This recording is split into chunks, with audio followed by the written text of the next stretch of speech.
आप सबका स्वागत है Indira Gandhi national open university में। और मैं हुमैरा जिया आज आपको पढ़ाने जा रही हूँ BECC 131। आज हमारा जो टॉपिक होगा that is cost of production. Cost of production चाहे कोई फर्म हो, हर एक फर्म को, हर एक इंडस्ट्री को जब भी प्रोडक्शन करनी होती है, जब भी कोई आउटपुट प्रोड्यूस करना होता है, तब हमें कॉस्ट की कुछ रॉ मटेरियल की ज़रूरत होती है, इनपुट्स की ज़रूरत होती है। हमें वो inputs as a labour, as a capital, as a land, वो हमें ज़रूरत पड़ती है। चाहे एग्रीकल्चर प्रोडक्शन हो, चाहे हमें इंडस्ट्रियल प्रोडक्शन हो या एग्रीकल्चरल प्रोडक्शन हो, हर एक प्रोडक्शन के लिए इनपुट्स की ज़रूरत होती है। और ये इनपुट्स अपनी सर्विसेज देते हैं और इन सर्विसेज के बदले एक प्रोड्यूसर को उनकी पेमेंट करनी पड़ती है। वो पेमेंट जाती है सर्विस देने के ऑनर को। जिस तरह से एक लेबर है, लेबर का ऑनर जो है वो खुद है और वो अपनी सर्विस दे रहा है। जब वो अपनी सर्विस दे देगा, उसके बदले उसको वेजेस मिल जाएंगे, क्योंकि वो सैक्रिफाइस देता है। सैक्रिफाइस देने के लिए, क्योंकि वो आराम छोड़ता है, जो वो सर्विस देता है उसके बदले उसको पेमेंट दी जाती है in the form of wages, जो उसकी मजदूरी होती है। इसी तरह से अगर हम लैंड की सर्विस लेते हैं, लैंड के बदले उसका रिटर्न देना पड़ता है in the form of rent. इसी तरह से अगर हम कैपिटल लेते हैं, कैपिटल जो है, कैपिटल वो पैसा होता है जिसको हम इन्वेस्टमेंट में या प्रोडक्शन में यूटिलाइज करते हैं, ताकि हम उस पैसे से और पैसा अर्न करें। उस पैसे को हम बताते हैं कैपिटल। इसी तरह से एक एंटरप्रेन्योर जो हमें प्रोड्यूसर होता है, जो हमें प्रोडक्शन ऑर्गेनाइज करता है, जो हमें प्रोडक्शन इनिशिएट करता है, उसके बदले उसको जो पेमेंट मिल जाती है, दैट दैट इज प्रॉफिट। इसी तरीके से ये सारा खर्चा, वेज, प्रॉफिट, इंटरेस्ट, रेंट और भी अदर मिसलिनियस पेमेंट्स जो होती है, ये एक प्रोड्यूसर को लेनी पड़ती है, ये उसे खर्चाना पड़ता है, क्योंकि ये प्रोडक्शन के लिए सारी पेमेंट्स होती है। इसीलिए इस पेमेंट को बताते हैं, जो एक प्रोड्यूसर करता है प्रोडक्शन को कामयाब बनाने में, प्रोडक्शन को बनाने में, तो उसको बताते हैं कॉस्ट ऑफ प्रोडक्शन या कॉस्ट, या हम TC से इसको डिनोट करते हैं, टोटल कॉस्ट। इन कॉस्ट्स को बहुत तरीकों से देखा जाता है। अगर हम कॉमन मैन की तरफ देखें, वो इन्हीं कॉस्ट्स को एक तरफ से ले लेगा, और दूसरा जो इकोनॉमिस्ट होता है, जो मैनेजिंग डायरेक्टर होता है, वो उनको अलग एंगल से लेते हैं। जिस तरह से हमें प्राइवेट कॉस्ट वो खर्चा होता है जो एक प्रोड्यूसर को पड़ जाता है, जो एक प्रोड्यूसर को करना पड़ता है इनपुट्स को खरीदने में। जिस तरह से वो लेबर खरीदेगा, वो कैपिटल खरीदेगा, वो रॉ मटेरियल खरीदेगा, उन चीजों को बनाने में, उन चीजों को लाने में उसको पैसा लग जाएगा, जिसको हम बताते हैं प्राइवेट कास्ट। ये जो प्राइवेट कास्ट है, ये फर्म भी हो सकती है, फर्म को प्रोडक्शन बनाने में, चाहे हमें गुड्स प्रोड्यूस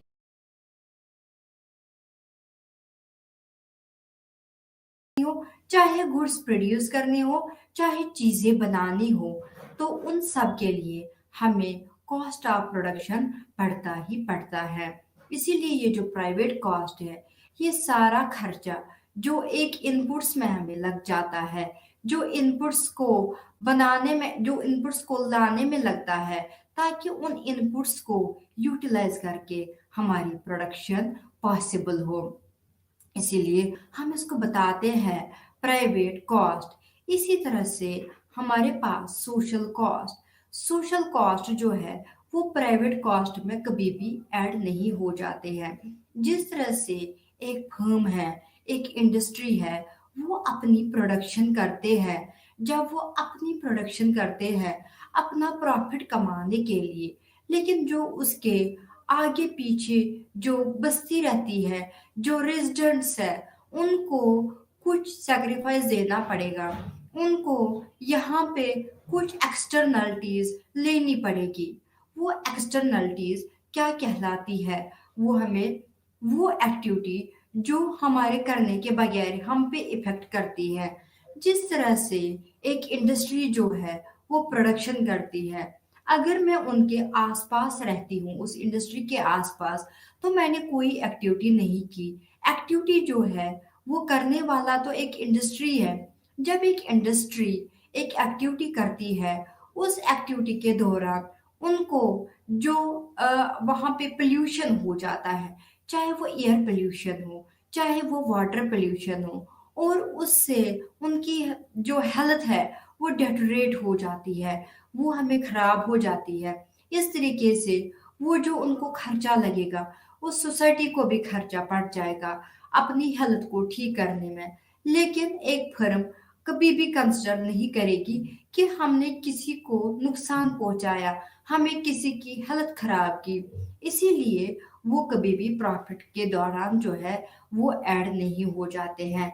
इसीलिए उसको बताया जाता है सोशल कॉस्ट, जो कभी भी कंसिडर नहीं किया जाता है। इसी तरह से हमारे पास इंक्रीमेंटल कॉस्ट होते हैं। जब हमें प्रोडक्शन बढ़ानी होती है, प्रोडक्शन के साथ साथ हमारे अखराजात भी बढ़ जाते हैं।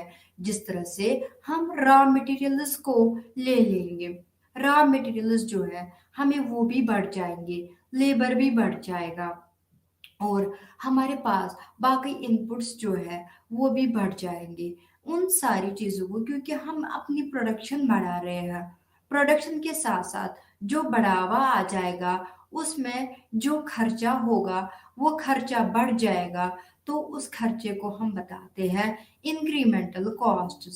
अब हमने अभी देखा, हमें प्राइवेट कॉस्ट, हमें सोशल कॉस्ट और इंक्रीमेंटल कॉस्ट। इसी तरह से हमारे पास है अकाउंटिंग कॉस्ट। अकाउंटिंग कॉस्ट वो कॉस्ट होता है जो फर्म जो है वो अपनी फाइनेंशियल स्टेटमेंट बनाती है। तो उसमें डेप्रिसिएशन कॉस्ट आ जाते हैं, उसमें लाइबिलिटीज आ जाती है, जो कि हमें वियर एंड टियर कॉस्ट है, मशीनों को ठीक करने में जो कॉस्ट लग जाता है।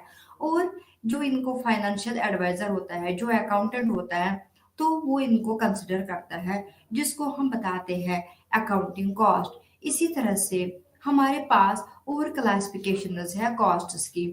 जिस तरह से हमारे पास है शॉर्ट रन कॉस्ट और long run cost. Short run cost हमने पहले ही दो टाइम पीरियड्स डिस्कस किए थे। हमारे पास शॉर्ट टाइम पीरियड है और लॉन्ग टाइम पीरियड। हमारे पास जो शॉर्ट टाइम पीरियड, वो टाइम पीरियड होता है जहाँ पे हम एक फैक्टर को वेरी करते हैं, बाकी सारे फैक्टर्स जो है वो कांस्टेंट रहते हैं, वो फिक्स रहते हैं। अब हमें जितने भी हमें फैक्टर्स ऑफ प्रोडक्शन है, जो हमारी प्रोडक्शन को कंप्लीट करने में लगेगा, वो हमारे पास जितने भी फैक्टर्स ऑफ प्रोडक्शन है, जितने भी इनपुट्स है, क्योंकि हमने एक को वेरी किया, बाकी सारे हमारे कांस्टेंट रहे, फिक्स्ड रहे।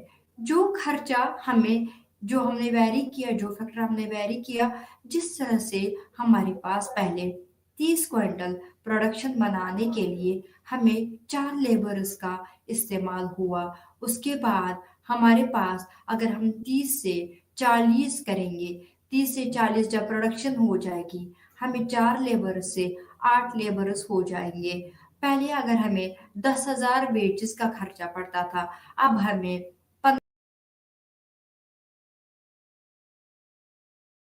इंडस्ट्री को ये खर्चा बढ़ेगा, यानी कि इंक्रीमेंटल कॉस्ट होगा। लेकिन यहाँ पे हम इसको एक और कॉस्ट का नाम देते हैं, जिसको हम बताते हैं वेरिएबल कॉस्ट। वेरिएबल कॉस्ट हमेशा चेंज हो जाता है, ये बदल जाता है।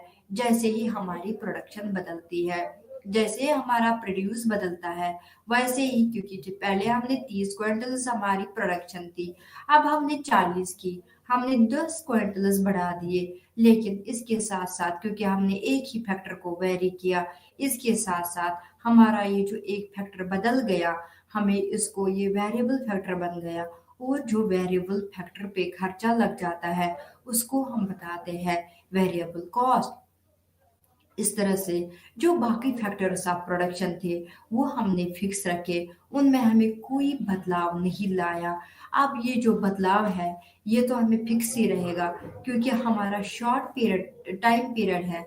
जो हमें शॉर्ट टाइम पीरियड है वो हमें इजाज़त नहीं देता इस बात की कि हम सारे फैक्टर्स को वैरी कर सके ताकि हमारी प्रोडक्शन बदल जाए।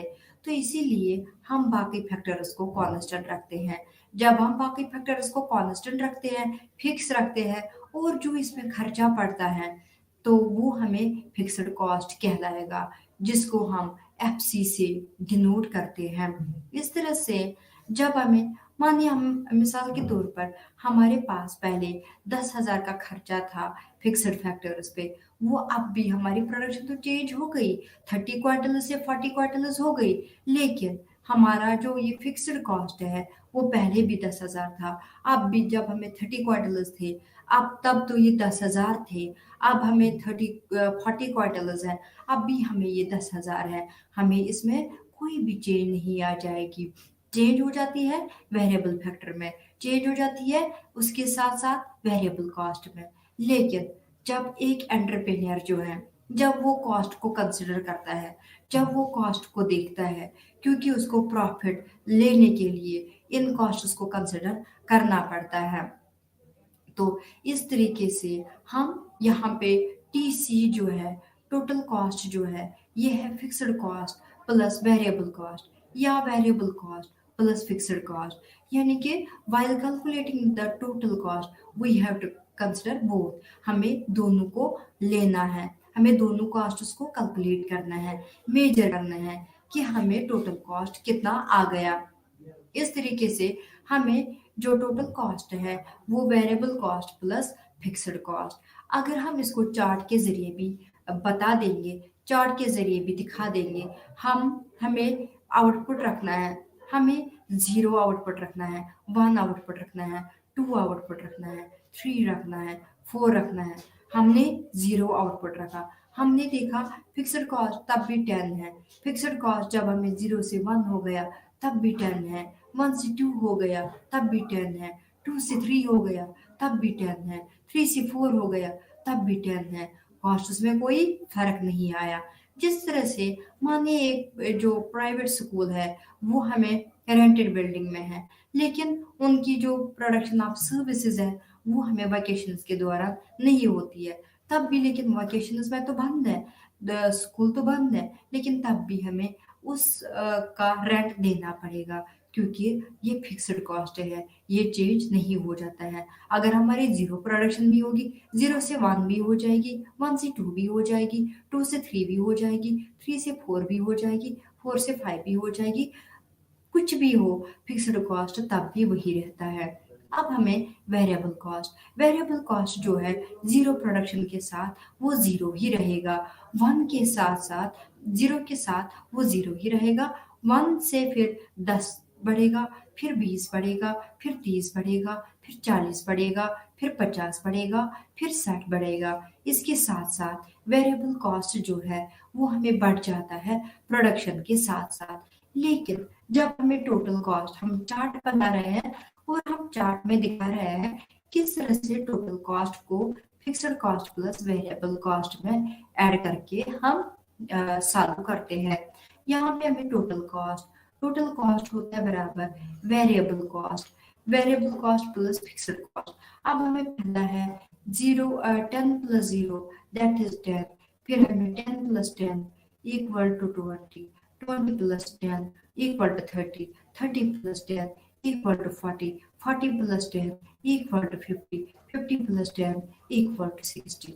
इसके साथ साथ हम इसकी को भी ऐड करेंगे, या कभी कभार अगर हमें वेरिएबल कॉस्ट का वैल्यू निकालना हो, क्योंकि हमें पता है total cost equals two variable cost plus fixed cost. इस तरह से वेरिएबल कॉस्ट अगर निकालना हो वो बन जाएगा fixed cost minus total cost, या अगर फिक्स्ड कॉस्ट हो वो बन जाएगा total cost minus variable cost. ये हम ऐसे इक्वेशन में हम सॉल्व कर सकते हैं। 0, उसके बाद 1, उसके बाद 2, उसके बाद 3, उसके बाद 4, उसके बाद 5।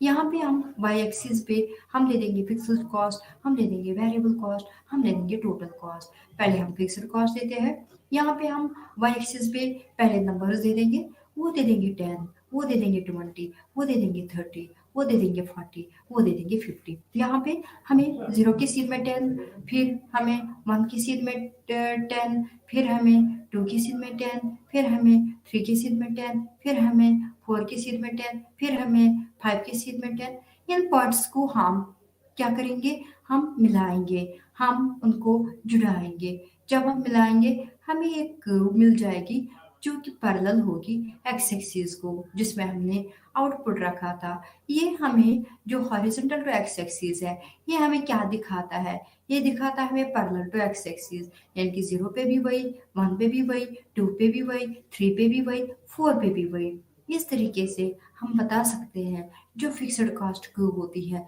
वो होती है हॉरिजॉन्टल टू एक्स एक्सिस। आते हैं हम वेरिएबल कॉस्ट पे। हमें 0 पे 0, यानी कि ये ऑरिजिन के साथ ही आ जाएगा, पॉइंट ऑफ ऑरिजिन के साथ ही आ जाएगा। 1 पे 10, 2 पे 20, 3 पे 30, 4 पे 40, 5 पे 50, 6 पे 60। अब हम उनको क्या करेंगे, कनेक्ट करेंगे, हम उनको जोड़ेंगे, हम उनको कनेक्ट करेंगे। तो इस तरह से मिलाएंगे हम इन पॉइंट्स को। जब हम इनको मिलाएंगे हमें एक कर्व आ जाती है जो हमें कहलाएगी वेरिएबल कॉस्ट। ये कर्व हमें स्लोपिंग अपवर्ड्स है, यानी कि ये हमें दिखाता है जैसे जैसे आउटपुट बढ़ता जाता है कर्व भी ऊपर की तरफ जाती है, यानी कि ये स्लोपिंग अपवर्ड्स है।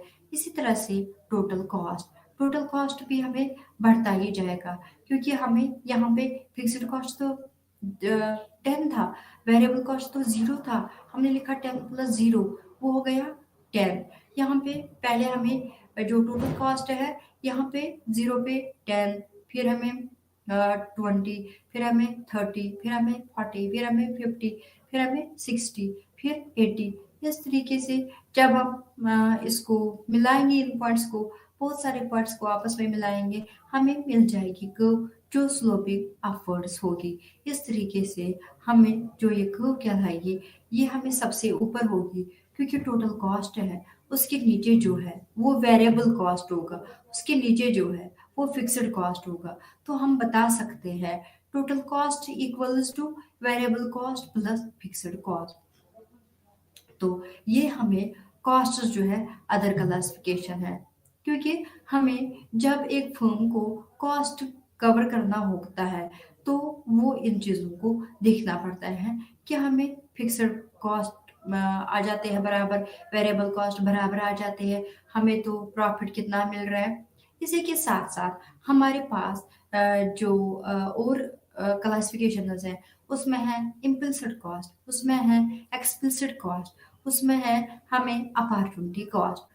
इम्प्लिसिट कॉस्ट क्या होता है? इम्प्लिसिट कॉस्ट होता है जो हम अपनी फर्म के लिए, जो हम सेल्फ सर्विस देते हैं, जो हम खुद सर्विस देते हैं, लेकिन हम अपने आप को पे नहीं करते हैं।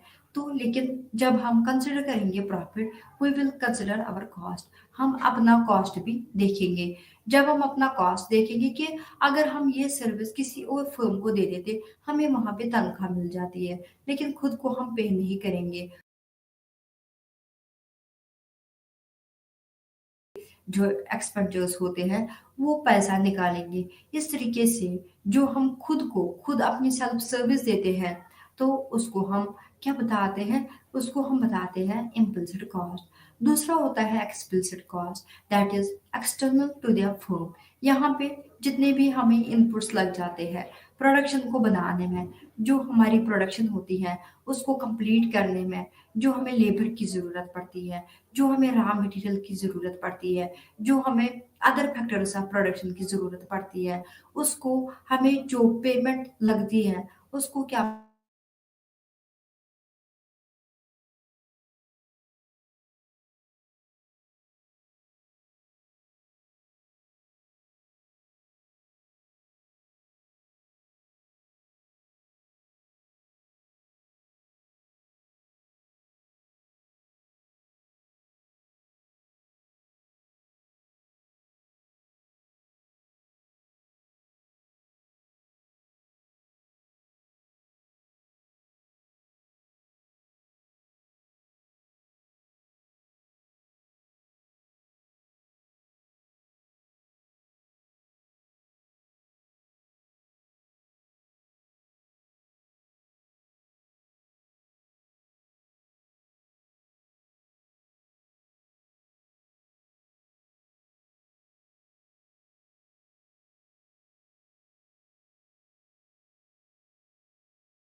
उसके बाद हमें मार्जिनल कॉस्ट होता है जब हमें एडिशन हो जाता है, क्योंकि हमने आउटपुट पहले जीरो निकाला था, अब हमारे पास 1 यूनिट है, अब हमारे पास 2 यूनिट्स है, फिर है 3 यूनिट। अब हमें 0 से 1 तक हमने जब प्रोडक्शन की, 0 से 1 तक हमने जब प्रोडक्शन बढ़ाई, 1 से 2 यूनिट्स तक जो हमने प्रोडक्शन बढ़ाई, 2 से 3 यूनिट्स तक जो हमने प्रोडक्शन बढ़ाई, 3 से 4 यूनिट्स तक जो हमने प्रोडक्शन बढ़ाई, साथ ही साथ में हमें, क्योंकि लेबर बढ़ा रहे हैं, हम रॉ मटेरियल बढ़ा रहे हैं, हम और फैक्टर्स बढ़ा रहे हैं, इसको बनाने में हमें और कॉस्ट्स हो जाएंगे, और कॉस्ट्स लग जाएंगे। हम देखते हैं 0 to 1 कितना कॉस्ट बढ़ जाता है, 1 to 2 कितना कॉस्ट बढ़ जाता है, 2 to 3 कितना कॉस्ट बढ़ जाता है, 3 to 4 कितना कॉस्ट बढ़ जाता है। जब हम ये सारा कंसिडर करते हैं कितने कॉस्ट्स बढ़ गए, तो उसको हम बताते हैं मार्जिनल कॉस्ट, और उसको डिनोट करते हैं हम एमसी से। एमसी होता है बराबर T C of N minus T C of N minus 1। यानी कि हम क्या करेंगे, हम पहले फर्स्ट यूनिट को ले लेंगे। फर्स्ट यूनिट में टी सी ऑफ फर्स्ट यानी कि टोटल कॉस्ट, हमें फर्स्ट यूनिट में क्या हुआ, हमें टोटल कॉस्ट जो है आप फर्स्ट, यहाँ पे हम 1 लिखेंगे, माइनस टीसी ऑफ 1 - 1, यहाँ पे हमें टोटल कॉस्ट जो था वो था 10, यहाँ पे 1 - 1 वो होगा 0 के बराबर। टीसी ऑफ फर्स्ट कितना था, फर्स्ट यूनिट, जब हम फर्स्ट यूनिट निकाल रहे हैं वो तो है हमारे पास 1 फर्स्ट यूनिट में, यहाँ पे हमें, और माइनस टीसी ऑफ 0 हमने कुछ भी नहीं निकाला, उस वक्त टोटल कॉस्ट तो कुछ भी नहीं होगा, क्योंकि हमने बिल्कुल भी यहाँ पे 0, 1 - 1 0, यहाँ पे बनेगा 10 - 0 equals to 10। TC of N, फिर से TC of second unit minus TC of second minus first, ये बन जाएगा सेकंड, और वो बन जाएगा सेकंड माइनस वन, यानी कि 2 माइनस वन, 2 माइनस एक, वो बन जाएगा एक। यहाँ पे हम सेकंड माइनस फर्स्ट, इसी तरह से थर्ड माइनस सेकंड, इसी तरह से फोर्थ माइनस थर्ड, इसी तरह से फिफ्थ माइनस फोर। इस तरीके से हम मार्जिनल कॉस्ट को कैलकुलेट कर सकते हैं। इसीलिए हम इसको दो तरीकों की फार्मूला लगा सकते हैं। हम मार्जिनल कॉस्ट इनके M C equals to T C of N minus T C of N minus one, ये हो गई एक फार्मूला।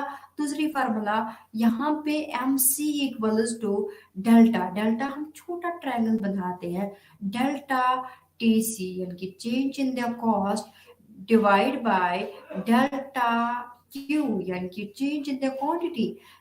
क्योंकि जब भी हम क्वांटिटी को चेंज करते हैं हमारा कॉस्ट खुद ब खुद चेंज हो जाता है, इसीलिए हम इसको बताते हैं मार्जिनल कॉस्ट। तो यहाँ पे हम कॉस्ट्स को इतनी गहराई से क्यों देखते हैं, क्योंकि कॉस्ट ही ऐसा चीज है जहाँ पे हम पहले रेवेन्यू देखेंगे, रेवेन्यू कितना आ गया, उसके साथ साथ प्राइस क्या होगा, फिर जो कंज्यूमर्स होंगे कंज्यूमर्स किस प्राइस पे ले लेंगे, उस प्राइस पे हमें बेच के कितना प्रॉफिट आ जाएगा। क्योंकि जब भी हम प्रॉफिट को कैलकुलेट करते हैं, प्रॉफिट में हमें रेवेन्यू देखना होता है, total revenue T R minus T C. अब हम देखते हैं कि इसमें तो कंसेप्ट रेवेन्यू आ गया। ये रेवेन्यू होता क्या है? रेवेन्यू जब हम अपना हमारा प्रोड्यूस कंप्लीट हो गया, हमारे गुड्स कंप्लीट हो गई, या अगर हमें सर्विसेज प्रोड्यूस कर रहे हैं, सर्विसेज कंप्लीट हो गई, हमने सर्विसेज देनी है, लेकिन हम सर्विसेज क्यों दे रहे हैं? ताकि हमें मनी अर्न हो जाए, ताकि हमें कुछ कमाई मिल सके। इसीलिए जितना भी प्रोड्यूस है हमारे पास, जितना भी आउटपुट है हमारे पास, हम उसको बेच डालेंगे। हमने आउटपुट बेचा, जैसे हम बेचेंगे जितना भी पैसा हमारे पास आ जाएगा हमारा आउटपुट बेचने से, वो कहलाता है रेवेन्यू। यानी कि इसको हमने अभी कॉस्ट अलग नहीं किया, कॉस्ट तो इसी में है, इसीलिए हम इसको बताते हैं इंक्लूडिंग द कॉस्ट। हमें कॉस्ट जो है वो हमने सब्ट्रैक्ट भी नहीं किया। मानिए हमारा जो रेवेन्यू है वो 2000 है, अब हमने रेवेन्यू 2000 लिया, अब हमें सब्ट्रैक्ट करना है कॉस्ट्स को। अब हम देखते हैं कि कॉस्ट्स पे खर्चा कितना आया, चाहे वो फिक्स्ड कॉस्ट हो, चाहे वो वेरिएबल कॉस्ट हो, चाहे वो कोई भी कॉस्ट हो, लेकिन कॉस्ट जो है, चाहे वो प्रोडक्शन कॉस्ट हो, कॉस्ट जो है प्रॉफिट को हमें कैलकुलेट करने के लिए उसको सब्ट्रैक्ट करना पड़ेगा। इसीलिए हम बताते हैं, यहाँ पे फार्मूला आ जाती है जिसमें हम ये बताते हैं कि प्रॉफिट होता है बराबर total revenue minus total cost. यहाँ पे जितना पैसा आ गया हमें आउटपुट, मानिए कि मैंने क्या लिया, मैंने मानो प्रोड्यूस की 100 आइसक्रीम्स, 100 आइसक्रीम्स मैंने प्रोड्यूस की, मेरी प्रोडक्शन जो है वो 100 आइसक्रीम्स है। लेकिन अब मुझे ये बेचनी है, मैं एक एक आइसक्रीम बेच रही हूँ 30 रुपीज़ में, 30 रुपीज़ जो है वो एक एक आइसक्रीम है, मेरा टोटल आउटपुट कितना है, वो हमें 100 है। अब हम क्या करेंगे, जो हमें टोटल रेवेन्यू होता है इसकी जो फार्मूला होती है वो होता है प्राइस इनटू क्वांटिटी, यानी कि price per unit multiply total output. हमें प्राइस कितना था, वो था 30, मल्टीप्लाई क्या करेंगे 100, 30 मल्टीप्लाई 100 कितना होता है, वो होता है 3000। अब हमारा टोटल रेवेन्यू कितना बन गया, वो बन गया 3000। अब हमें देखते हैं कॉस्ट, कॉस्ट कितना है, मानिए वो 1000 है। अब मेरा प्रॉफिट कितना बन गया, वो 3000 माइनस 1000। मैंने टोटल रेवेन्यू जो है वो 3000 आ गया, माइनस क्या किया हमने 1000 किया, कॉस्ट को सब्ट्रैक्ट किया, इसीलिए 3000 minus 1000 that is equal to 2000। इसीलिए टोटल रेवेन्यू क्या बन गया 2000। ये जो टोटल प्रॉफिट क्या बन गया 2000, ये तो हमें कॉस्ट से ज़्यादा ऊपर है, ये तो जितना हमें कॉस्ट लगा था उससे कहीं ज़्यादा है, तो हम इसी प्रॉफिट को बताते हैं सुपर नॉर्मल प्रॉफिट्स। यानी कि जब हमें कॉस्ट कम होते हैं, रेवेन्यू ज़्यादा होता है, तो हम उसको बताते हैं सुपर नॉर्मल प्रॉफिट्स। तो हम इसमें एक कंक्लूजन निकाल सकते हैं, हम लिखेंगे कि जब रेवेन्यू ग्रेटर होता है कॉस्ट से, तब क्या होता है, सुपर नॉर्मल प्रॉफिट्स, यानी कि एक्स्ट्रा गेन्स, हमें बहुत ज़्यादा प्रॉफिट मिलता है। कभी कभार ऐसी भी सिचुएशंस आ जाती है कि हमें कॉस्ट जितना है रेवेन्यू उतना ही आता है। हमें कॉस्ट कितना था, 1000 था, मानिए हमारा रेवेन्यू भी 1000 आ गया, तो हमारा प्रॉफिट क्या बनेगा, रेवेन्यू माइनस कॉस्ट। हमें जितना रेवेन्यू है उतना ही कॉस्ट है, वो बन जाएगा 1000 माइनस 1000, तो प्रॉफिट क्या बना, प्रॉफिट बना 0। तो यहाँ पे हमें कॉस्ट जितने थे उतना ही रेवेन्यू आ गया, यहाँ पे हमें प्रॉफिट क्या बनेगा, 0। लेकिन इन इकोनॉमिक टर्म्स में जब हमें कॉस्ट कवर होते हैं तब इसको बताते हैं नॉर्मल प्रॉफिट्स। नॉर्मल प्रॉफिट्स वो सिचुएशन होती है जहाँ पे हमें कॉस्ट कवर हो जाते हैं, यानी कि कॉस्ट वापस आ जाते हैं, इसलिए इसको बताते हैं नॉर्मल प्रॉफिट्स। इस तरह से कभी कभार लॉस भी हो जाता है, कभी कभार हमें क्या बताते हैं, कभी कभार एक्स्ट्रा लॉसेस भी होते हैं। वो एक्स्ट्रा लॉसेस कब होंगे, जो हमें सुपर नॉर्मल का अपोजिट है, वहां पे हमें रेवेन्यू ज्यादा आता था, कॉस्ट जो है वो कम आते थे। यहाँ पे उल्टा है, यहाँ पे हमें रेवेन्यू कम है, कॉस्ट ज्यादा है। हमें वहां पे सुपर नॉर्मल प्रॉफिट्स में हमने मिसाल दी थी 3000 माइनस 1000। अब इसको उल्टा करते हैं, हम बताएंगे 1000 हमें रेवेन्यू आता है और हमें 3000 कॉस्ट पड़ जाते हैं। 1000 माइनस 3000 वो बन जाएगा माइनस 2000। यहाँ पे नेगेटिव साइन साथ आ गया, तो हम बताएंगे कि हमें 2000 तो पास सेविंग से ही निकल गया, यहाँ पे तो हमें पास सेविंग से ही पैसा कम हो गया, तो उसको हम बताएंगे एक्स्ट्रा लॉसेस, यानी कि हमें लॉस लेना पड़ा। हमें जितना रेवेन्यू आया था वो तो कॉस्ट, जितना रेवेन्यू आया था वो तो कॉस्ट से कम है। यहाँ पे एक और कंक्लूजन निकल सकता है, कैसे, तो हम बताएंगे जब रेवेन्यू जो होता है कम होता है कॉस्ट से, तो उस वक्त एक्स्ट्रा लॉसेस होते हैं। तो इसी तरीके से हमारे पास ये जो प्रॉफिट्स है, प्रॉफिट्स तीन तरह के हो गए, एक होता है सुपर नॉर्मल प्रॉफिट्स, और होता है सब नॉर्मल प्रॉफिट्स, और होता है नॉर्मल प्रॉफिट्स। कभी कभार जब हमें ये जो नॉर्मल प्रॉफिट्स होते हैं, एक फर्म के लिए वार्निंग होती है कि भी कॉस्ट ही कवर हो रहे हैं, इसलिए आइंदा से होशियार रहना है कि हमें तो अभी कॉस्ट कवर हो रहे हैं, ऐसा ना हो कि हमें कॉस्ट भी कवर नहीं हो जाएंगे। तो इसीलिए यहाँ पे कभी कभार इसको हम बताते हैं,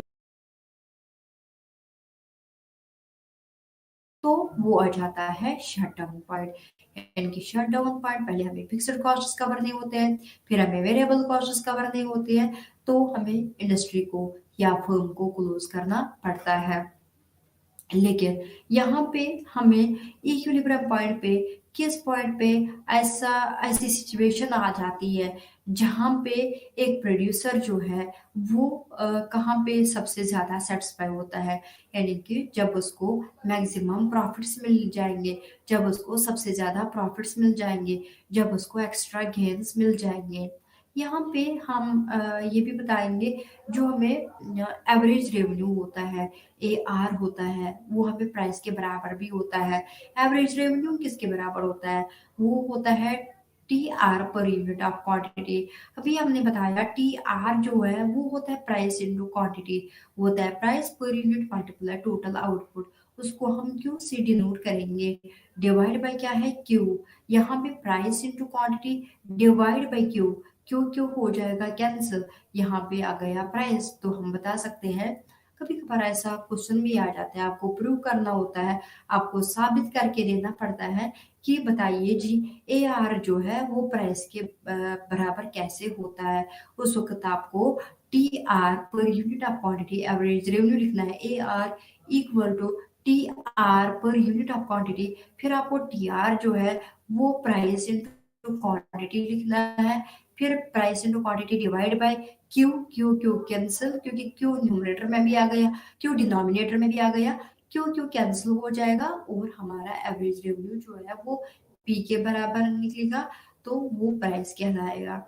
इस तरह से हमें प्राइस पे ज़्यादा ध्यान देना होता है कि एवरेज रेवेन्यू से ऊपर है, एवरेज रेवेन्यू से क्योंकि ये प्राइस ही कहलाता है, तो ये हमें एवरेज रेवेन्यू को ज़्यादा से ज़्यादा कंसिडर करना होता है। इस तरीके से हम एवरेज रेवेन्यू को भी कंसिडर कर सकते हैं। तो यहाँ पे जो हमें पास्ट में कितना खर्चा हुआ था एक फर्म पे, तो उसको हम हिस्टोरिकल कॉस्ट भी बता सकते हैं। तो यहाँ पे अब हमें बारी आती है कि प्रोड्यूसर्स इक्विलिब्रियम, प्रोड्यूसर कब इक्विलिब्रियम पे होता है, उसको मैक्सिमम सेटिस्फैक्शन कब होती है। मैक्सिमम सेटिस्फैक्शन उस पॉइंट पे होती है जहाँ पे हमें मैक्सिमम प्रॉफिट होता है। मैक्सिमम प्रॉफिट क्योंकि हमने बताया कब होता है मैक्सिमम प्रॉफिट, जब हमें टोटल रेवेन्यू जो है वो बहुत ज्यादा होगा। लेकिन यहाँ पे कभी कभार हम एवरेज या total revenue minus total cost जो है, जो हम टोटल रेवेन्यू करते हैं सब्ट्रैक्ट करते हैं टोटल कॉस्ट, वो जहाँ पे सबसे ज्यादा होगा, इनकी डिफरेंस बिटवीन जो हमें माइनस करना है, जो हमें सब्ट्रैक्शन करनी है टोटल रेवेन्यू और टोटल कॉस्ट के बीच में, दोनों वेरिएबल्स के बीच में, जहाँ पे हमें सबसे ज्यादा बड़ा नंबर आ जाएगा, सबसे बड़ा नंबर आ जाएगा, वहीं पे एक प्रोड्यूसर जो है वो सबसे ज्यादा सेटिस्फाई होगा, यानी कि वो सबसे ज्यादा खुश होगा। मैक्सिमम सेटिस्फेक्शन या मैक्सिमम प्रॉफिट जो है उस पॉइंट पे मिलता है जहां पे gap between T R and T C is maximum. यहाँ पे हमें इन दोनों के बीच में जो गैप होता है वो मैक्सिमम होती है, वो सबसे ज्यादा होती है। तो इसके लिए हमें चार्ट देना पड़ेगा, उसके लिए आपको टी आर बनाना पड़ेगा। पहले आउटपुट 1 यूनिट, उसके बाद 2, उसके बाद 3, उसके बाद 4, उसके बाद 5, उसके बाद टोटल कॉस्ट और टोटल रेवेन्यू में हम रखेंगे 10 10 10 10 10, यानी कि हम फिक्स रखेंगे। उसके बाद टोटल कॉस्ट जो है वो हम 10, फिर 15, फिर 18, फिर 21, फिर 30, इस तरह से हम टोटल कॉस्ट जो है पहले पहले डिक्रीज रखेंगे, उसके बाद हम इंक्रीज करेंगे। यहाँ पे हम सब्ट्रैक्ट करेंगे between total revenue and total cost, जहाँ पे हमें सबसे ज्यादा नंबर मिलेगा, यानी कि सबसे ज्यादा जो total revenue minus total cost है, सबसे ज्यादा अगर 6 आया, सबसे ज्यादा अगर 8 आया, सबसे ज्यादा अगर 5 आया, सबसे ज्यादा अगर 7 आया, सबसे ज्यादा अगर 9 आया, तो वही पॉइंट है जहाँ पे हमें एक प्रोड्यूसर को मैक्सिमम प्रॉफिट मिल जाता है, तो वो सबसे ज्यादा वहां पे खुश होगा। क्योंकि एक प्रोड्यूसर जो है वो तब प्रोड्यूस करता है ताकि उसको ज्यादा से ज्यादा प्रॉफिट मिल जाए। इसीलिए अगर हम total revenue and total cost से मेजर करेंगे इक्विलिब्रियम, हम कभी कभार क्या करते हैं, कभी कभार हम मार्जिनल रेवेन्यू, क्योंकि मार्जिनल रेवेन्यू होता है एडिशन इन द रेवेन्यू, इनके रेवेन्यू बढ़ गया with addition in the production, production के साथ साथ जैसे हमने प्रोडक्शन बढ़ाई वैसे ही हमारी प्रोडक्शन के साथ साथ हमारा रेवेन्यू भी बढ़ गया। फर्ज करें कि हमें 100 आइसक्रीम थी, हमारी प्रोडक्शन जो है वो 100 आइसक्रीम थी, तो हमें 3000 आ जाता था या 2000 आता था रेवेन्यू। अगर हम 100 आइसक्रीम है तो एक एक आइसक्रीम जो है वो हम बेच रहे हैं 30 रुपीज की, 30 मल्टीप्लाई 100 वो तो 3000 हो गया। अब हम 100 से 200 करेंगे, क्योंकि हमने डबल किया, मल्टीप्लाई करेंगे वही 30, वो बन जाएगा 6000। पहले हमारा जो रेवेन्यू था वो था 3000, अब हमारा जो रेवेन्यू है वो है हमें 6000, क्योंकि हमारे पास जो प्रोडक्शन बढ़ गई 100 से 200, हमारा रेवेन्यू भी बढ़ गया 3000 से 6000 तक। ये हमारा जो रेवेन्यू है वो डबल हो गया, वो ऐड हो गया। इसीलिए जितना बढ़ावा हमें रेवेन्यू में होता है, हमारी प्रोडक्शन बढ़ाने से उसको बताते हैं मार्जिनल रेवेन्यू। तो इसके साथ साथ इसके अखराजात भी बढ़ जाएंगे। एक प्रोड्यूसर के पास जो अखराजात है इनपुट्स को लेने में जो उसको ज्यादा से ज्यादा खर्चा बढ़ेगा, तो उसको हम बताते हैं marginal cost. Through marginal revenue और मार्जिनल कॉस्ट से भी हम प्रोड्यूसर्स इक्विलिब्रियम बता सकते हैं किस तरीके से बता सकते हैं? हमारे पास जो है 2 कंडीशंस है, 2 मेन कंडीशंस है जिसको हमें सैटिस्फाई करना पड़ता है। यानी कि वो 2 कंडीशंस क्या है? हमारे पास मार्जिनल रेवेन्यू जो है वो हमें मार्जिनल कॉस्ट के बराबर होना चाहिए। ये हमें पहली कंडीशन है। और जो हमें एमसीक्यू है वो टच करनी चाहिए फ्रॉम द बिलो, यानी कि वो हमें अपवर्ड से नहीं करनी चाहिए टच, इस करो को वो हमें नीचे के साइड से टच करनी चाहिए। इस तरह से हम एक चार्ट बनाएंगे और चार्ट जब हम बनाएंगे वहां पे हम आउटपुट रखेंगे 0 1 2 3 4 5।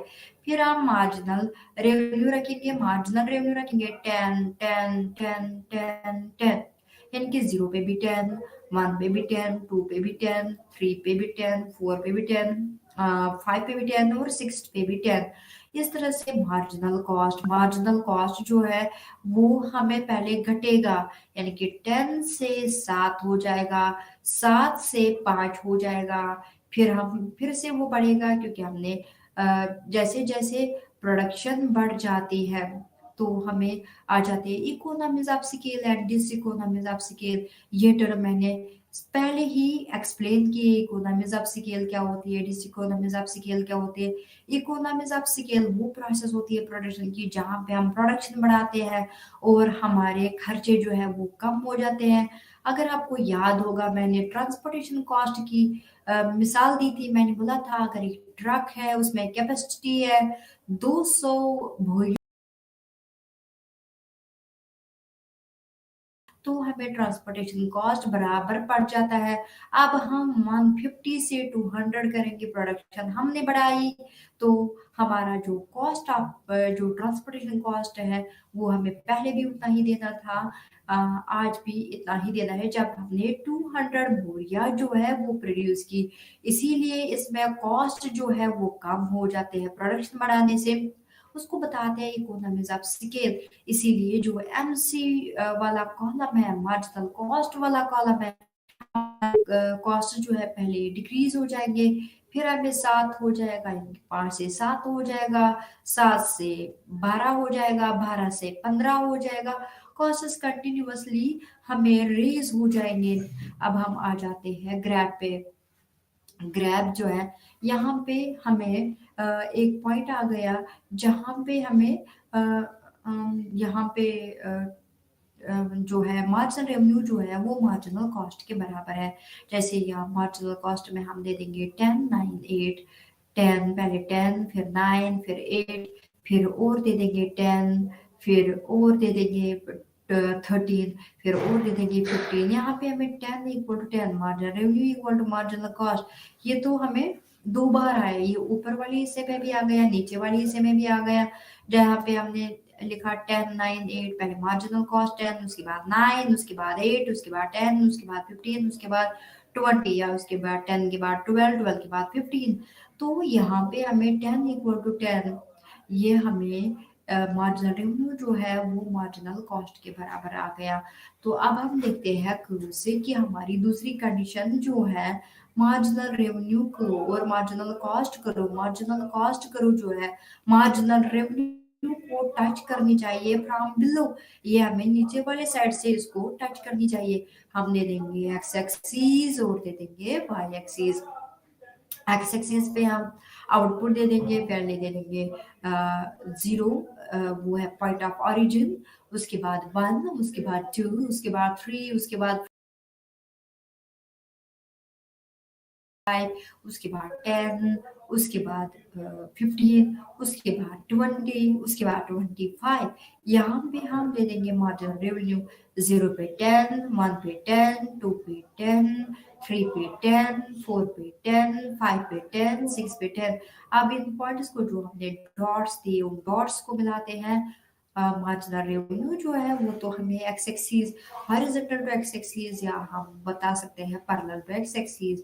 अब हमें ये पैरेलल टू एक्स एक्सिस है तो उसकी वजह से यहाँ पे क्योंकि ये हमने फिक्स रखा, उसके बाद मार्जिनल कॉस्ट को पहले 0 पे 10, उसके बाद 1 पे 9, 2 पे 8, 3 पे फिर से 10, 3 पे फिर से 10, फिर 4 पे 11 या 12, 4 पे 12, उसके बाद 5 पे 15, उसके बाद 6 पे 20। हम जब कर्व देखेंगे तो हमें खुद ही पता चलेगा एक पॉइंट ऐसा है जहां पे हमें मार्जिनल रेवेन्यू मार्जिनल कॉस्ट के बराबर है, और हमें मार्जिनल कॉस्ट कर्व जो है वो मार्जिनल रेवेन्यू को टच कर रही है फ्रॉम बिलो साइड। यहाँ पे हमें इसी पॉइंट पे प्रोड्यूसर्स इक्विलिब्रियम होगा, यानी कि जहाँ पे एक प्रोड्यूसर को मैक्सिमम प्रॉफिट्स मिल जाते हैं, उसको ज़्यादा से ज़्यादा प्रॉफिट्स मिल जाते हैं।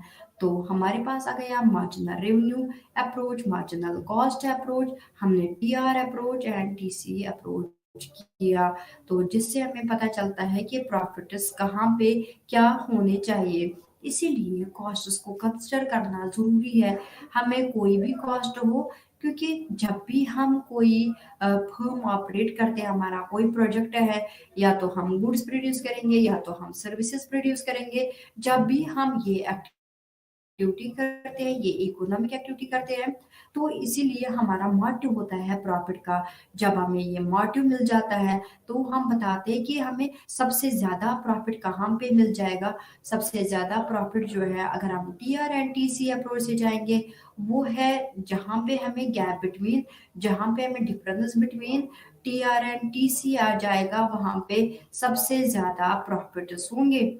इसी तरह से एमआर एंड एमसी अप्रोच, जहाँ पे marginal revenue and marginal cost approach होगा, वहां पे हमें दो कंडीशंस फुलफिल होनी चाहिए, marginal revenue equals to marginal cost, और हमें मार्जिनल कॉस्ट करो जो है वो टच करनी चाहिए फ्रॉम द बिलो साइड। तो इस तरह से हमें कॉस्ट्स को ज़रूरी पता होना चाहिए, उसकी नॉलेज होनी चाहिए। एक फर्म को कॉस्ट्स जो है बहुत मायने रखते हैं।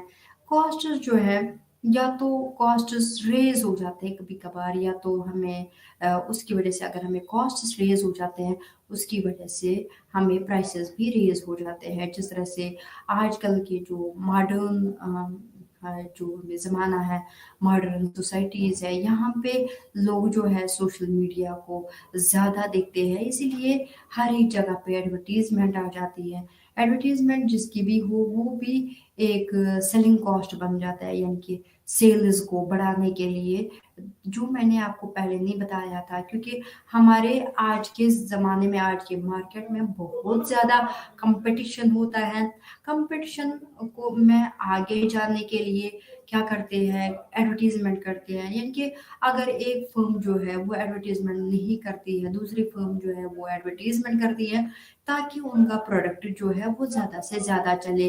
वो किसी सेलिब्रिटी को लाते हैं, जैसे वो किसी सेलिब्रिटी को लाते हैं, उनको उनको पे करना पड़ जाता है, जो कि हमें कॉस्ट्स में ऐड हो जाते हैं। इसीलिए उसको बताते हैं, क्योंकि वो सेल्स को बढ़ाने के लिए है, इसीलिए उसको बताते हैं सेलिंग कॉस्ट। सेलिंग कॉस्ट जो है वो भी कंसिडर हो जाता है, क्योंकि उसी हिसाब से हमें प्राइस भी आ जाता है, जो कि कस्टमर्स को देने पड़ते हैं, कंज्यूमर्स को देने पड़ते हैं। इसीलिए उसको हम बताते हैं सेलिंग कॉस्ट। यानी कि सेलिंग कॉस्ट जो है वो एक, हर एक फर्म जो है वो बर्दाश्त नहीं करती है।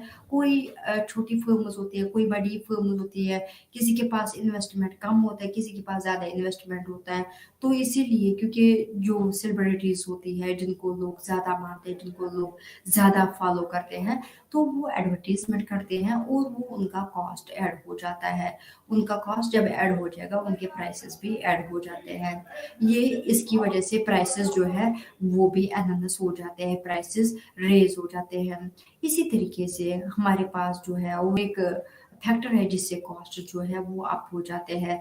या तो हमारे पास टैक्सेस, अगर टैक्सेस बढ़ जाते हैं, अगर गवर्नमेंट की पॉलिसी होगी कि वो टैक्सेस बढ़ाएंगे, जब वो टैक्सेस को बढ़ाते हैं, वो टैक्स जो है, क्योंकि वो एक प्रोड्यूसर अपने से नहीं लेता है, वो फॉरवर्ड करता है, वो शिफ्ट करता है, जिसकी वजह से वो कस्टमर पे शिफ्ट करता है। जिस तरह से हाल ही हाल में जो हमें जीएसटी लग गया, वो तो हमें गुड्स एंड सर्विस टैक्स है। चाहे हम गुड्स लेते हैं, चाहे हम सर्विसेज लेते हैं, तो हमें हमेशा जो है वहाँ पे जीएसटी ऐड हो जाता है। जो ये जीएसटी है ये भी कॉस्ट्स को इंक्रीज करता है, कॉस्ट्स को बढ़ाता है, उसकी वजह से प्राइसेस रेज हो जाती है। तो इस तरह से कभी कभार हमें शॉर्टेज ऑफ लेबर होती है। अगर हमें शॉर्टेज ऑफ लेबर हो जाती है तो उसकी वजह से हमें वेजेस जो है वो बढ़ जाती है। जब वेजेस बढ़ जाते हैं उसकी वजह से भी कॉस्ट जो है वो रेज हो जाते हैं। कॉस्ट रेज होने से प्राइसेस बढ़ जाती है, और प्राइसेस बढ़ जाने से लोगों का परचेजिंग पावर जो है वो कम हो जाता है। इसकी वजह से जो हमें ये परचेजिंग पावर कम होना, ये भी एक प्रॉब्लम बन जाती है कंज्यूमर के लिए। कभी कभार हमें, क्योंकि मार्केट में बहुत ज्यादा कंपटीशन होता है, सेलर को सेलर के साथ, बायर को बायर के साथ, इनकी अब आजकल के जमाने में कंजप्शन का भी कंपटीशन है।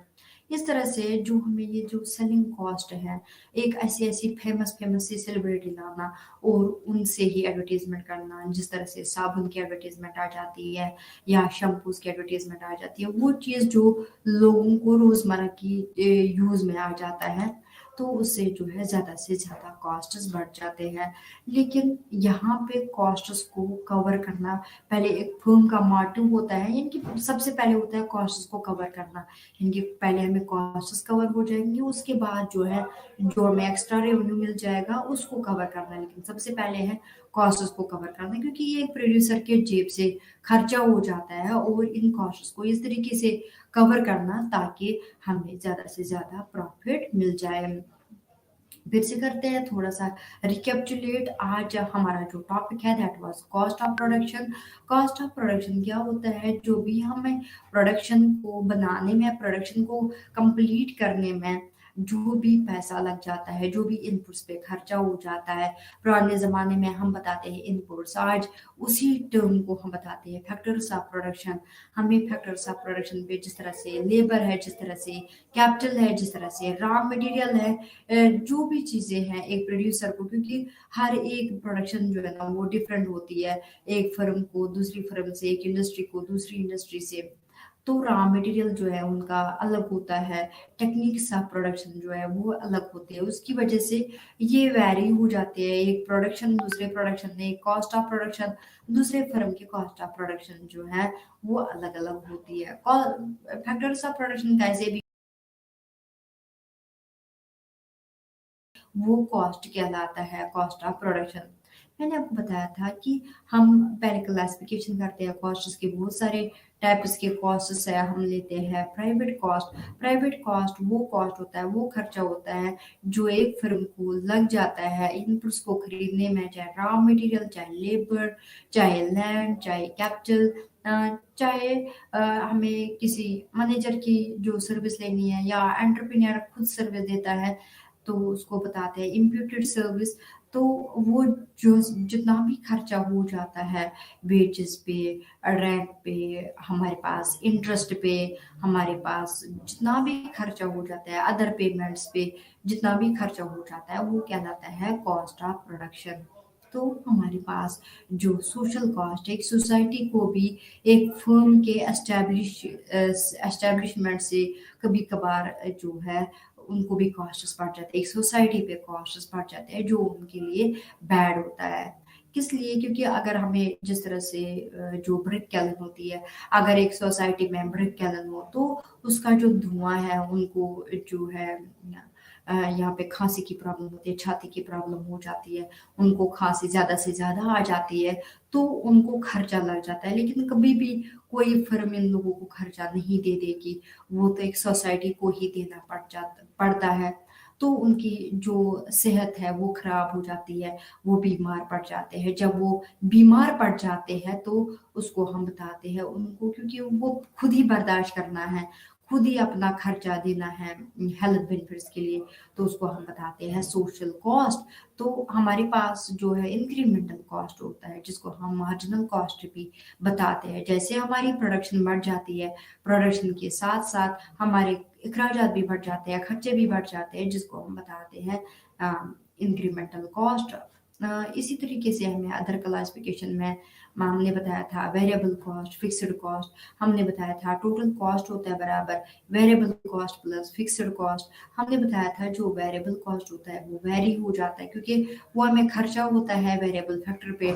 जितना जितना हमारा प्रोडक्शन बढ़ जाएगा उतना ही कॉस्ट भी बढ़ जाएगा, उतना भी कॉस्ट जो है उसमें इजाफा हो जाएगा। जिस तरह से हमने एक चार्ट से भी दिखाया था, हमने दिखाया था आउटपुट पहले 0, उसके बाद 1, उसके बाद 2, उसके बाद 3, उसके बाद 4, उसके बाद 5। तो वेरिएबल कॉस्ट जो है वो हमने दिखाया था 0 पे 0, उसके बाद 10, उसके बाद 20, उसके बाद 30, उसके बाद 40, उसके बाद 50, उसके बाद 60।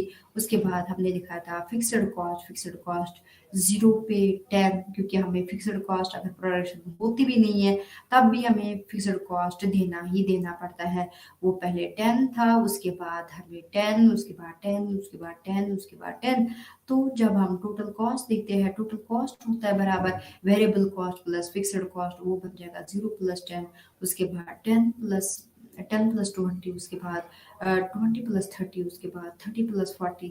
इस तरह से हमारे पास जो variable cost plus total variable cost plus fixed cost है that is called the total cost. कभी कभार हमें इक्वेशन में क्या दिया होता है, टोटल कॉस्ट दिया होता है, वेरिएबल कॉस्ट दिया होता है, फिक्स्ड कॉस्ट नहीं दिया होता है, उस वक्त हम वेरिएबल कॉस्ट को लेफ्ट हैंड साइड ला सकते हैं। तो जब भी राइट हैंड साइड से लेफ्ट हैंड साइड कोई भी नंबर जाता है या कोई भी हमें वेरिएबल जाता है, वो उसकी साइन जो है वो चेंज हो जाती है, वो पॉजिटिव से नेगेटिव हो जाती है। तो हमें अगर फिक्स्ड कॉस्ट निकालना हो, वो total cost minus variable cost equal to fixed cost, या अगर हमें वेरिएबल कॉस्ट निकालना वो बन जाएगा total cost minus fixed cost, वो बन जाएगा वेरिएबल कॉस्ट। इस तरीके से हम इक्वेशंस को सॉल्व कर सकते हैं। कभी कभार ऐसा भी होता है कि आपको वैल्यूज दिए होते हैं टोटल कॉस्ट के, वेरिएबल कॉस्ट के, क्योंकि जब आपको इक्वेशन का पता होता है total cost equal two variable cost plus fixed cost, आप खुद ब खुद इसमें वैल्यूज पुट कर सकते हैं और आप उसको सॉल्व कर सकते हैं। तो क्योंकि हमारे पास जो है चार्ट बन गया, तो उसके साथ साथ हमारे पास फिगर भी आनी चाहिए। हम दे देंगे एक्स एक्सिस और Y axis. Y X axis में दे देंगे आउटपुट, उसके बाद पहले 0, उसके बाद 1, उसके बाद 2, उसके बाद 3, उसके बाद 4, उसके बाद 5। यहाँ पे हम दे देंगे फिक्स्ड कॉस्ट, उसके बाद वेरिएबल कॉस्ट, उसके बाद टोटल कॉस्ट 0 पे 0, 1 पे 10, 0 पे 0, 1 पे 10, 2 पे 10, 3 पे 10, 4 पे 10, 5 पे 10, 6 पे 10। हमारे बहुत सारे पॉइंट्स आ गए। इन पॉइंट्स को हम मिलाएंगे अपने अपनी सीध में। जब हम मिलाएंगे हमें एक हॉरिजॉन्टल लाइन मिलेगी, यानी कि पैरेलल टू एक्स एक्सिस। जिस हिसाब से हमने आउटपुट दिया था उसी हिसाब से हम इनको मिलाएंगे तो ये बिल्कुल पैरेलल बन जाएगी। जब ये पैरेलल बन जाएगी तो हमें ये पता चलेगा कि कोई भी आउटपुट हो, चाहे 0 हो, चाहे 1 हो, चाहे 2 हो, चाहे 3 हो, चाहे 4 हो, चाहे 5 हो, चाहे 6 हो, तो ये हर हालत में एक जैसा होता है।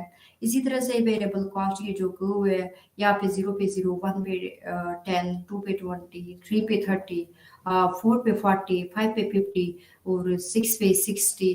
इस तरीके से हमारे पास जो है ये जो आउटपुट बढ़ता ही जाता है, उसकी वजह से हमारे पास जो कर्व होगी वो होगी स्लोपिंग अपवर्ड्स, यानी कि पहले नीचे की तरफ स्टार्ट हो जाएगी, फिर ऊपर जैसे जैसे आउटपुट बढ़ता जाएगा वो भी हमें ऊपर ऊपर की तरफ जाएगा। यानी कि वो दिखाएगा कि एक ही जैसा नहीं होता है। 0 पे 1 होगा, उससे ज्यादा होगा, फिर 2 पे 3 पे उससे ज्यादा होगा, 4 पे उससे ज्यादा होगा, 5 पे उससे ज्यादा होगा और 6 पे उससे ज्यादा होगा।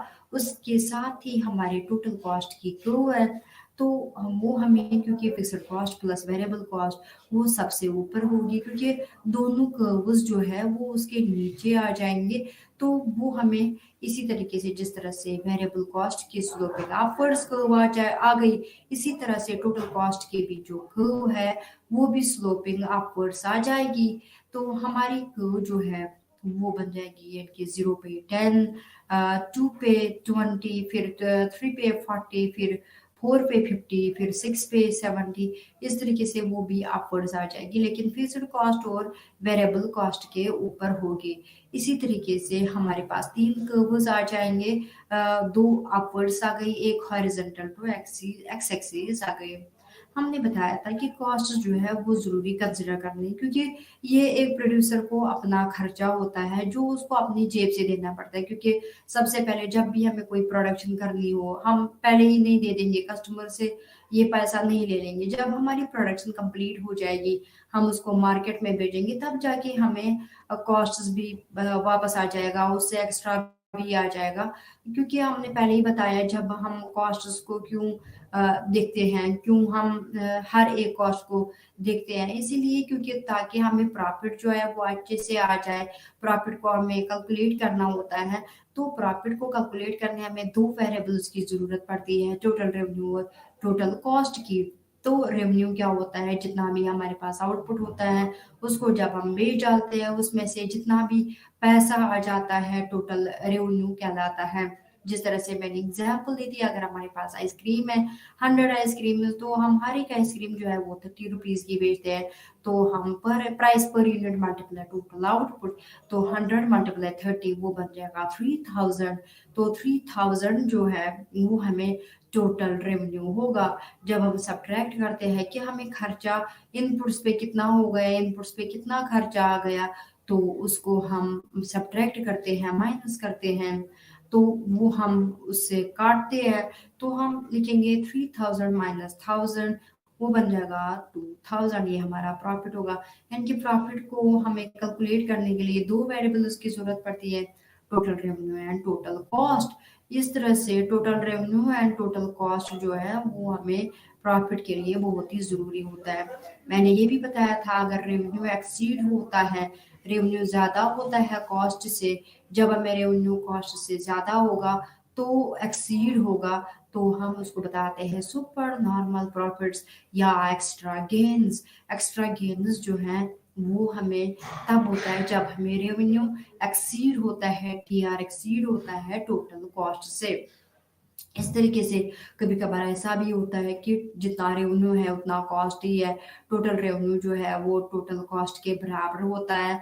तो टोटल रेवेन्यू जब हमें टोटल कॉस्ट के बराबर होते हैं तो कॉस्ट्स कवर हो जाते हैं, जितना रेवेन्यू होता है उतना ही कॉस्ट्स भी कवर हो जाते हैं। जब हमें टोटल रेवेन्यू और टोटल कॉस्ट बराबर होते हैं तो हम उसको बताते हैं नॉर्मल प्रॉफिट्स। नॉर्मल प्रॉफिट्स इसलिए बताते हैं इन इकोनॉमिक सेंस। अगर हम ऐसे बताएंगे, हम बोलेंगे हमारा प्रॉफिट तो जीरो है, total revenue minus total cost तो जीरो है, लेकिन जब हम इकोनॉमिक सेंस में दे देते हैं तो हमें कॉस्ट कवर हो जाते हैं, जितना भी खर्चा एक फर्म को लगा होता है वो खर्चा उसको वापस आ जाता है। इसीलिए हमें जो है वो कहलाता है नॉर्मल प्रॉफिट्स। उसके बाद होते हैं सब नॉर्मल प्रॉफिट्स और एक्स्ट्रा लॉसेस। तो एक्स्ट्रा लॉसेस तब होते हैं जब हमें टोटल रेवेन्यू जो है वो कम होता है टोटल कॉस्ट से। नमस्ते।